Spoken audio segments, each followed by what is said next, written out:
Welcome to Houston Sports Talk with your host, Robert Land.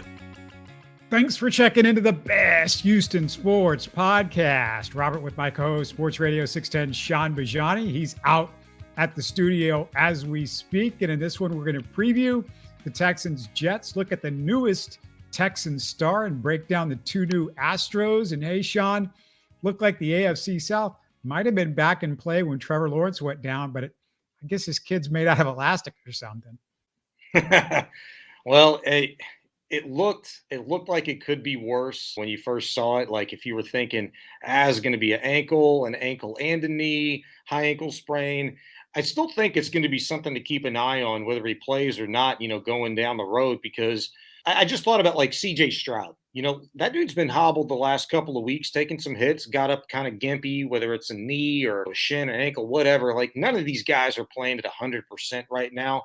If that's going to affect him to any degree, I mean, it's still, from an injury and football standpoint, good news for the Texans. Christian Kirk, who hurt the Texans a couple of weeks ago himself, got banged up in the game too.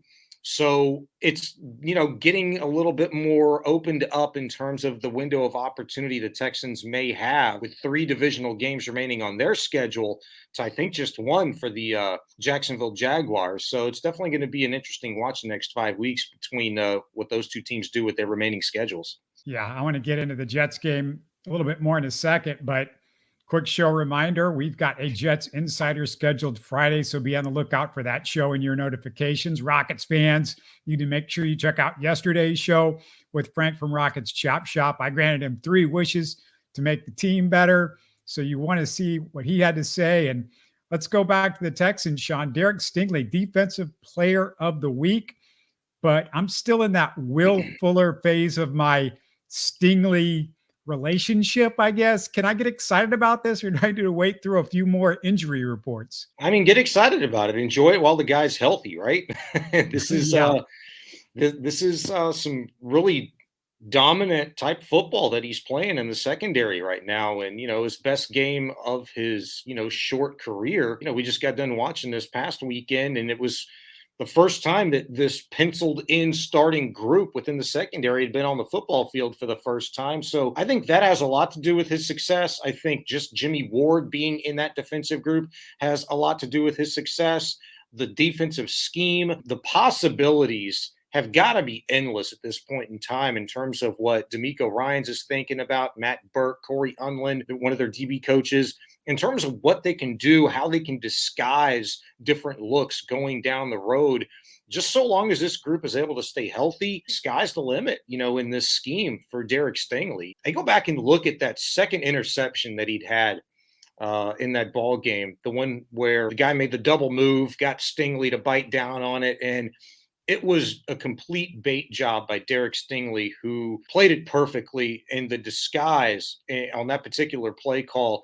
Couldn't tell if it was zone. You couldn't tell if it was man. Kind of didn't matter for what Stingley was going to be asked to do anyway. If it was zone, it looked like he had deep third. If it was man, he was going to take whoever came over the top in his zone. Like, I'd never seen a pick like that before. He just looked like a hawk, just swooping in and just plucking that ball out of the air, just perfectly timed. People talk about his size, athleticism, ball skills. You saw all 3 of those come into play on that particular play. I think you're going to see this, a lot more, so long as, opposing offenses continue to throw this guy the football.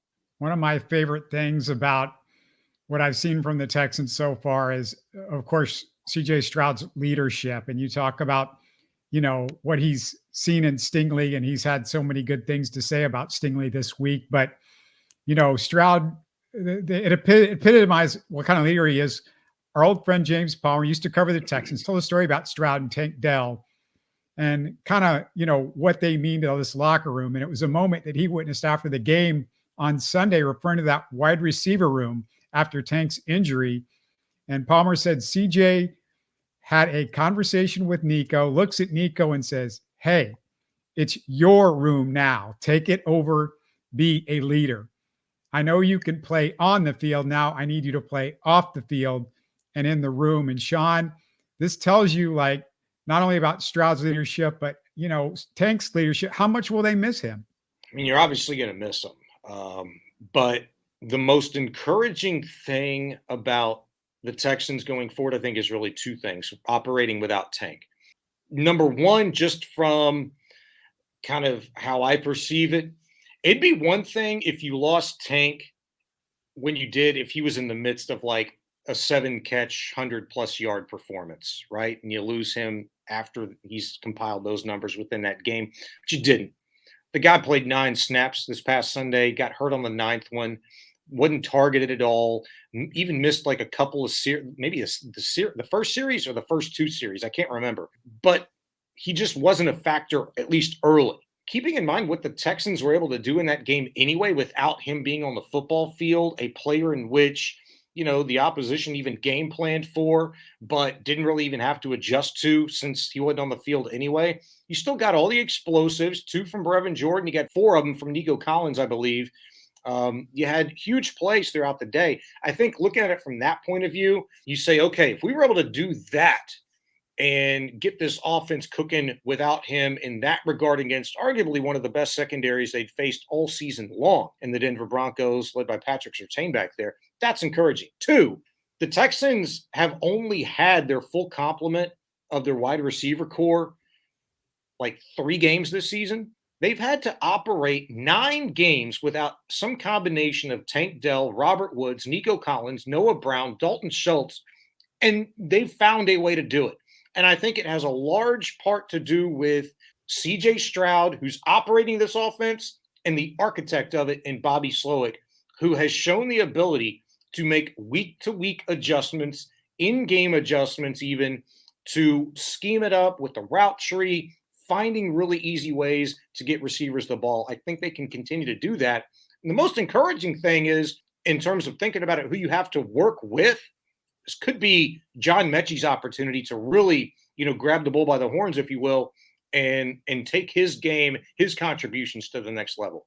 Yeah, you talking about all that stuff just reminds me Stroud's MVP case. I'm going to update it because I love talking about it, because it seems like there's a little bit of disrespect from Vegas on this, or at least they might be missing something. He's number 1 now in NFL passing yards, number 3 in yards per attempt. So it's not like, oh, he's just racking up yards on screen passes. He has had 3 game-winning drives, of course, 5 one-score wins. He's played behind 6 starting offensive lines. Shaun, you pointed out on Twitter, 11 different offensive linemen.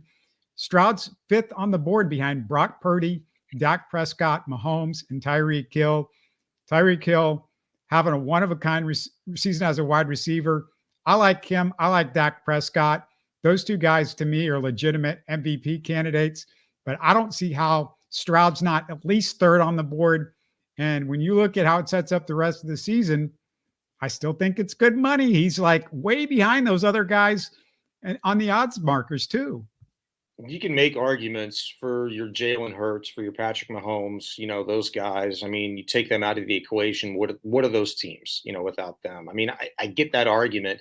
Who are the Texans without CJ Stroud? And from a statistical standpoint, you just mentioned it and rattled it off. I mean, the guy's on pace to throw for more than 5,000 yards and have a 34-8 touchdown to interception ratio. And the completion percentage this last week, not necessarily withstanding, but, prior to that, I think it had improved in each of the past 3 games. I mean, the guy within the system is just operating and not making mistakes on a consistent basis. Look at Vegas. I guess in my mind, they're probably operating under the notion that these things just don't happen and haven't happened since, 1950 something, rookie last one MVP and Jim Brown.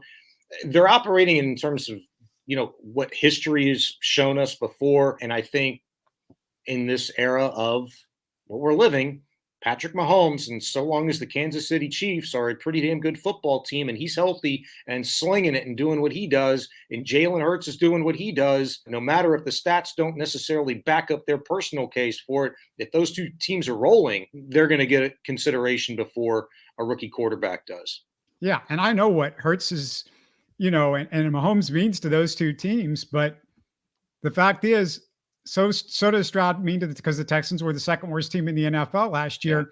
It's not hard to imagine the Texans win 11 games right now if they win 4 of the last 5. At worst case, they won 10 games. You could say whatever about Hurts and Mahomes without what those teams are without them, but look, we know what the Texans are now with Stroud not here, and also his numbers are better. I mean, his numbers are better than those guys. So to me, it's all on reputation. It's like Vegas is doing this on reputation, which I find interesting.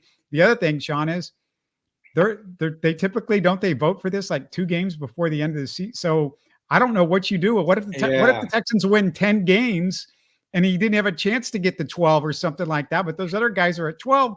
But it's a good chance if the Texans win 3 in a row, they could easily win 5 in a row. Yeah, that's a good point by you. I think, I guess, like, if you're gonna solidify your Pro Bowl squads in the respective conferences, with like a couple of games remaining in the regular season, I guess they do the same thing with MVP.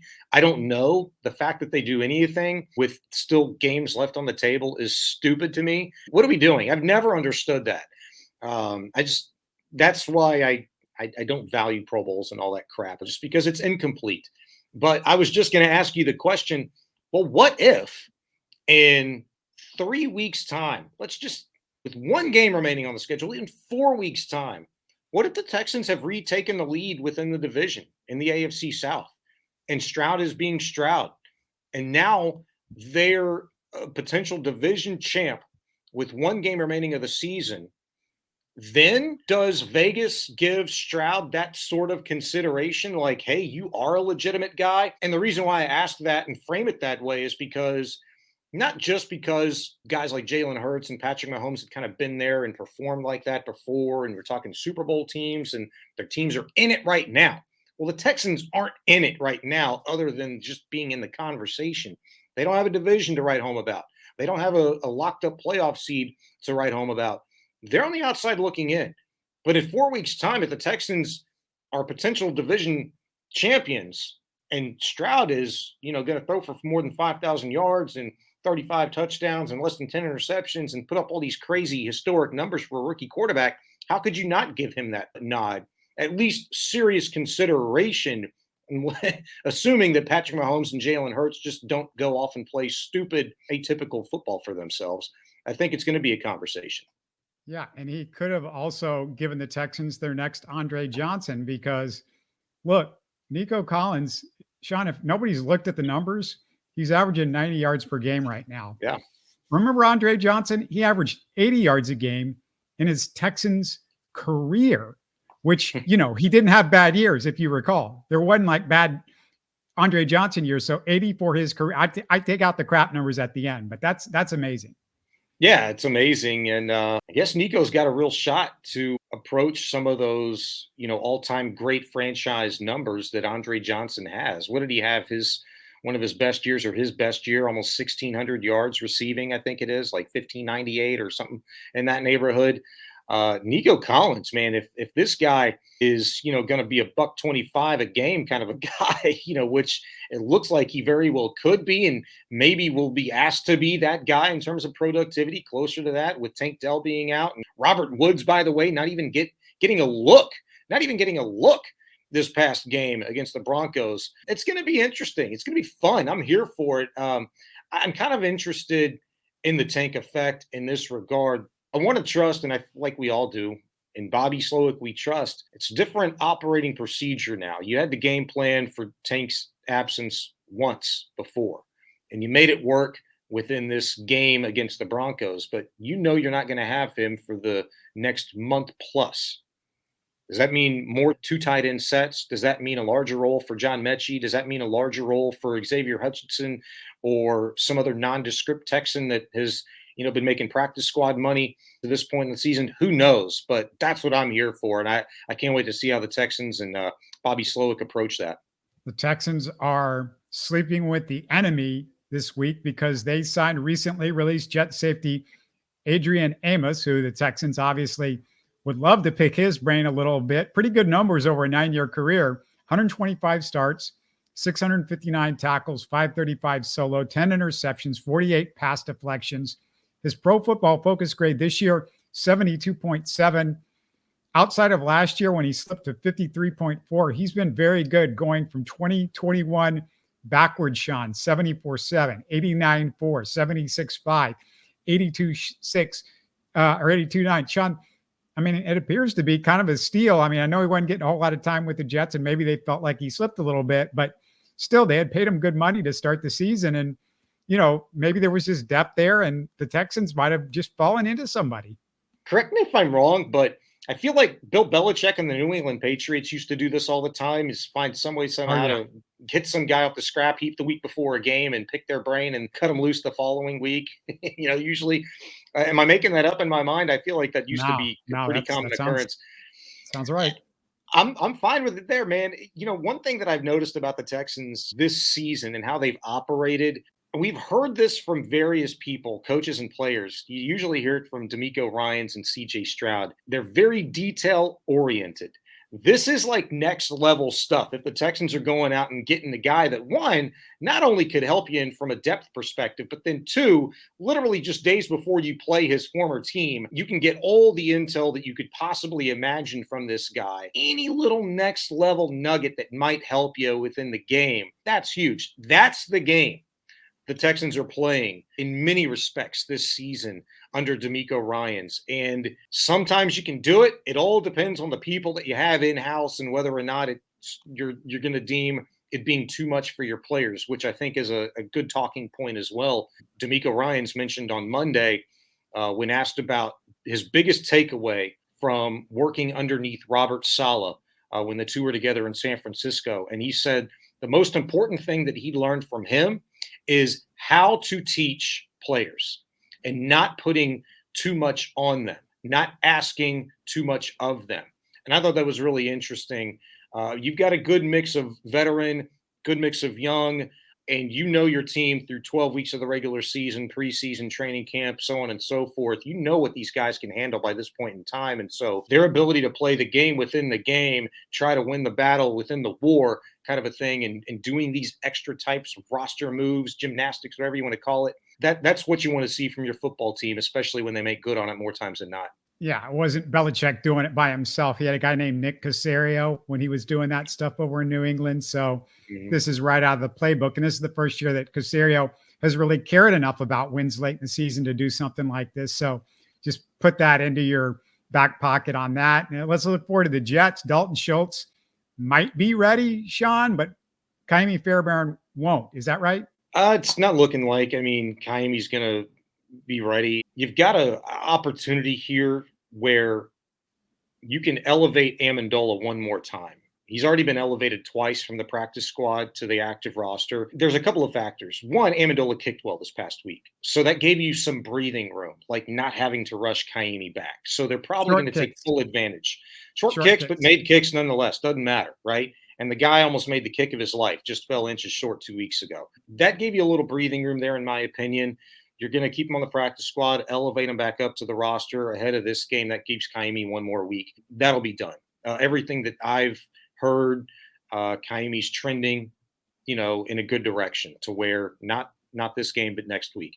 As far as Dalton Schultz goes, he was out full dressed in flats earlier. No, he was in cleats. He was in full apparel today in practice, but limited. Didn't stretch with the team that I noticed. I saw him kind of over to the side tossing the ball around, but it all kind of meshes together. You're looking at so many things in the morning at practice. I think it's a great way to start the week, given that he's had a hamstring issue. They're not all created equal.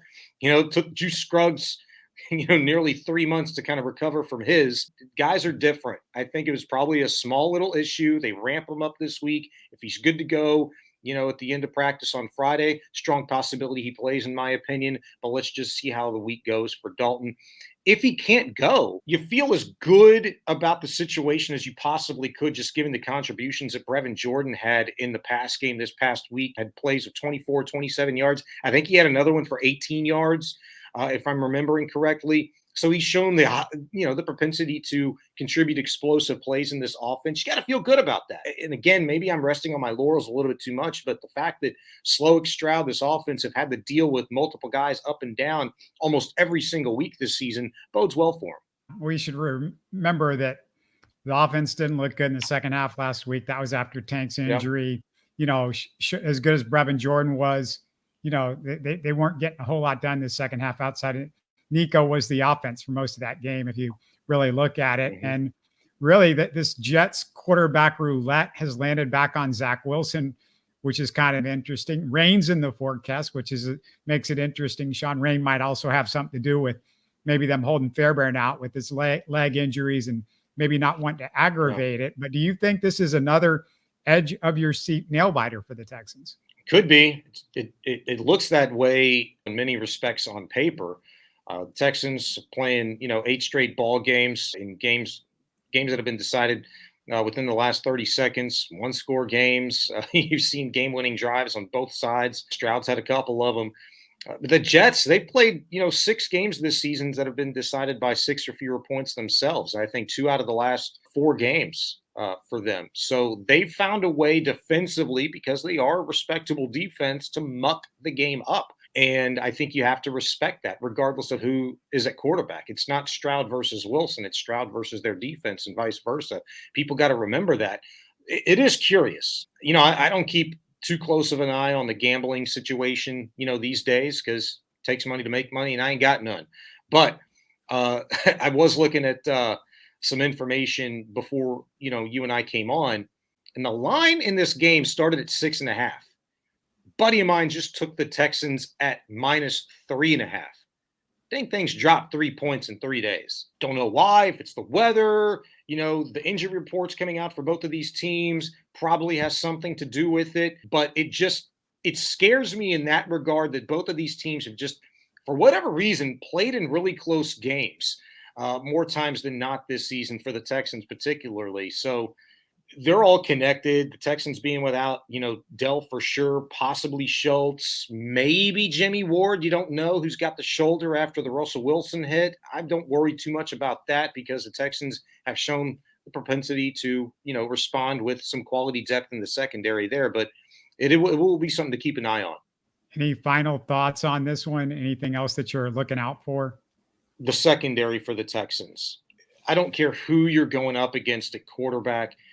You need this group to play games together. I'd sure as heck like to see more than one game in a row of Derek Stingley, Steven Nelson, Jalen Petrie, and Jimmy Ward, because I think the possibilities are endless. What you could do with that combo at safety between Petrie and Ward are awesome. And then 2, every bit of Stingley's second interception, had to do with how the defense was executed on that particular play. Will Anderson almost got home again, pressured Russell Wilson on that play, probably threw it where he was going to anyway. Still, everything has an effect. Jalen Petrie, whether, it was by design or not, took an aggressive downhill attack on that first move of the double move, and then Stingley played it perfect, to pick that ball off. I think they all just kind of work hand in hand, and I don't care who you're playing against.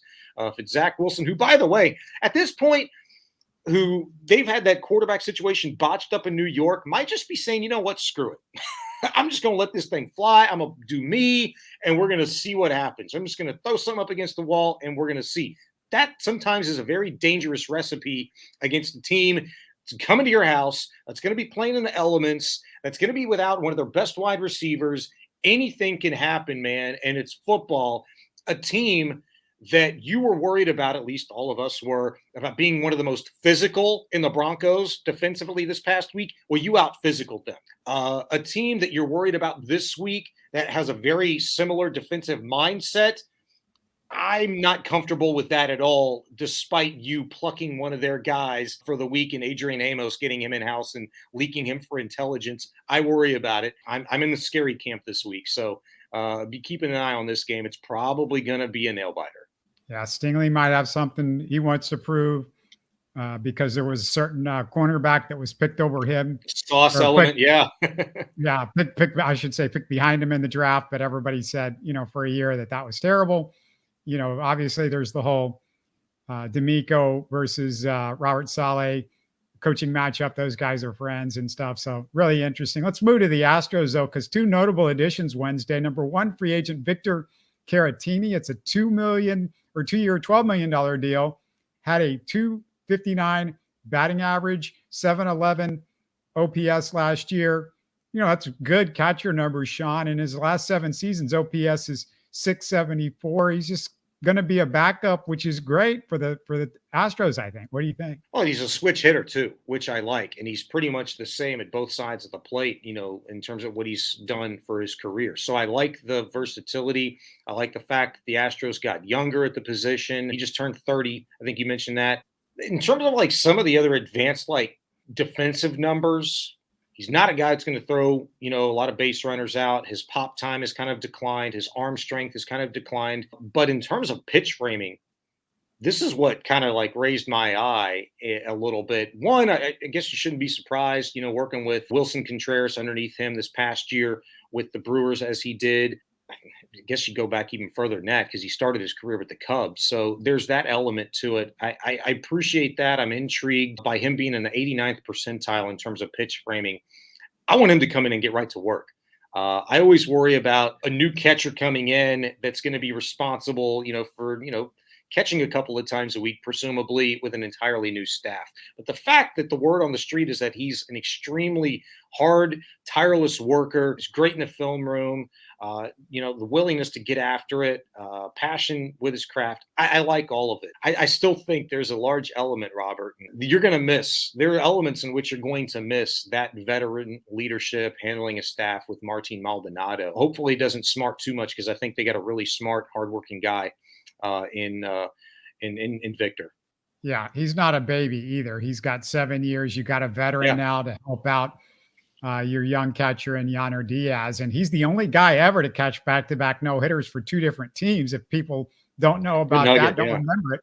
The second one that was thrown for a no-hitter with him was Joe Musgrove, ex-Astros. So that's kind of a fun little side note. He's also Puerto Rican like Maldi, so that's interesting. And then the other move, Dana Brown traded a minor league pitcher to the Royals for 27-year-old reliever Dylan Coleman.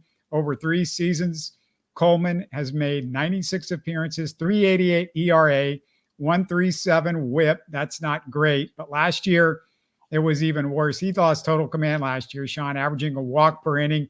He's kind of just a roll of the dice. Yeah, and why not? I have no problem taking a gamble on a guy like that. I mean, they're not bad numbers, and what you have to appreciate most about that is this coaching staff, pitching staff is, stayed intact. They've done wonders, not just with Brent Strom in-house, but they've been able to revitalize and get the very best of some pitchers. So hopefully they can, get to work and optimize, Dylan Coleman and get the very best that he has to offer. So it's not the way that I know a lot of people would draw the offseason up for the Astros, maybe specifically who they got to, catch at the number 2 spot, a reliever, maybe what they're thinking in terms of the outfield of the decisions. But I do see the wheels spinning, and you got to remember, they got a lot of talent already in-house that you're not having to worry about filling those voids. So for those reasons, I feel pretty good so far about what the Astros are doing. Yeah, there was people that weren't too excited when he said, I want to give Jake Myers another shot. But what is he supposed to? He's going to say something nice about Jake Myers. I don't think that means he's just given up on other options in center field. No, I'm glad you mentioned that. I had a pretty good conversation earlier today with somebody that took it completely in the other direction, where it's like, what do you mean? He's basically anointing Jake Myers the center fielder for the Astros this year. No, I think this is a message, and they probably had the conversation with Jake Myers already, in that this is your opportunity, and it's probably your last good one that you're going to have here, to go out and prove to us that you should be an everyday guy for this ball club in spring training. If that means he's competing with Pedro Leon and Justin Durden, if he's the best guy to beat those 2 others out, that, I think are probably projected to crack the club here this season, if not next, then you're not ever going to have an opportunity here. This is yours. Go get it.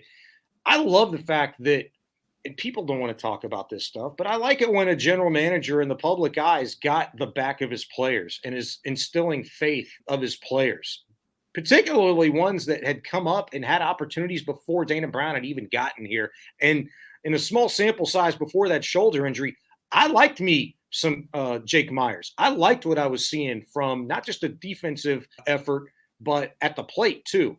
I think the hope is that he reinvigorates his bat, and you couple that with what he gives you plus defensively. Maybe he didn't have the greatest arm, but he didn't have a poor arm. I mean, he's still throwing at 87 miles per hour from the outfield. Just maybe work on a little bit of accuracy, maybe some technique. I think we could all be pretty happy with what you get from the optimized version of Jake Myers. Yeah, and as far as the Chas McCormick fans, just keep in mind, Brantley's gone. He's going to have to play a lot of left field because Yordan Alvarez gets hurt. He's, a kind of a guy that you're worried about in left field to put him out there because of the injury history. And you're going to just DH him a lot. That's just the way it's going to be. The Coogs made Willie Fritz official. You and I talked about him last week, Shaun. You still feel good about the Fritzmas season, so to speak, over at U of H? Yeah, I mean, I don't feel bad about it at all. He wanted a tough place and in Tulane and recruited there very well. In 2 different conferences, was the best recruiter, both CUSA and the American. So I think, look, the resume, it speaks for itself. He's done well at various universities, various levels. He's getting an opportunity with the big boys in his hometown. I think quite similarly, but I believe more in this than I wished I would had in Dana Holgorsen, the recruiting pipelines, from having coached before in the Big 12 conference as Dana had when he was with West Virginia, having been here in Houston, knowing the school, knowing people, the high school coaches. Probably Willie comes across as a little bit more with the ability to get along with him, maybe has a better vibe for dealing with the high school coaches in taking this job. I have to believe that. The recruiting pipelines, the people that he knows. Obviously, the university feels pretty strongly about those things, which to me, most important. Look, the guy's a good ball coach. I know he knows good ball. But can he recruit with the big dogs in the Big 12? I think that had to be one of the first questions that you had to have a definitive answer on in making that hire and with who he thinks can fill out his staff with. And so if U of H was comfortable, then I have to be comfortable. How big a mess is it that Holgorsen left him in as far as recruiting is concerned? U of H was damn near bottom of the barrel, for commits in 2024. And look, I think it comes down to just the attitude of, their previous head coach and Dana Holgorsen, who had just all but thrown his hands up like, hey, 2024 bed's been made. Our focus is on 2025 now. And that's a period of time in which U of H just could not afford to give a guy a head coach that they once upon a time ago said, hey, we fire guys, for going 8-4. Well, hell, he won 3 games and 4 games twice during his tenure here. And that's just something that U of H couldn't stomach. And so recruiting is a mess for this season. I'd be interested to see what Willie Fritz can get done in the transfer portal, how that shakes out. I just wouldn't hold your breath too much. I think the real question is 2025 and beyond, U of H is going to have to kind of sleep in that bed with Willie, though they weren't willing to do it with Dana. The good news, Shaun, is it's Houston Cougar basketball season, and those guys are good again. Just by the way, hello, they're pretty good. Yeah, man. And, for people that, watch us and listen to the podcast, 1, thank you, and tell your friends. But then 2, if you haven't been to the Fertitta Center for a basketball atmosphere, that product, it is the loudest 7,000 fans you will hear. They turn 7 into 14 pretty darn easy. It's that good of a product. It's entertaining, it's fast-paced, it's exciting. Go out and watch them because, hey, man, they got that killer in them this year. It ain't gone nowhere. I know they graduated some dudes. Kelvin's still there, and they've got some holdovers. They've got some guys that are going to be bringing it this year. I think it's going to be a good product. They have I feel like I say this every year. This is like a really good opportunity for them to really make some noise come tournament time again. LJ Cryer is a really good play. I mean, that was a great transfer for them. And, you knew it at the time too. Yeah. His offensive game is like, I didn't get a chance to see him a ton with Baylor last year, but man, he's legit. Yep, he is. I think so far, small sample size, but a lot of people were really excited about him coming to U of H from Baylor, and small sample size again, but so far so good. I like the way that Kelvin Sampson teams play basketball. That's what it comes down to. I mean, I'm going to say it's like plug and play guys, but you have to find the right kind of guy that is going to be willing to be coached the hardest they've ever been coached in their lives. That's what Kelvin Sampson does. That's the basketball factory that he's created at U of H. That's what you can hang your hat on, as the type of guy that you're going to get. So you're going to get those scrappy guys that are going to be diving for loose balls and, banging down low and not be afraid of contact, taking charges. And you know what? LJ Cryer, he's filling it up pretty good right now too. So be excited for that. Jets Insider on Friday. Put it in your thought process when you're listening to us, looking for notifications. And of course, Texans post game on Sunday. Shaun, it's a road game, so you and I are pretty much coming at people right after the game, I guess, huh? Yeah, absolutely. We'll be there talking a little ball, hopefully about a dub. You're listening to Houston Sports Talk. Hey, don't forget to support us by subscribing and commenting on YouTube. You can always listen to us on Spotify, Apple, or your favorite podcast app. Tell your friends about us and share our show links on social media. Spread the word, everybody. Thanks for listening.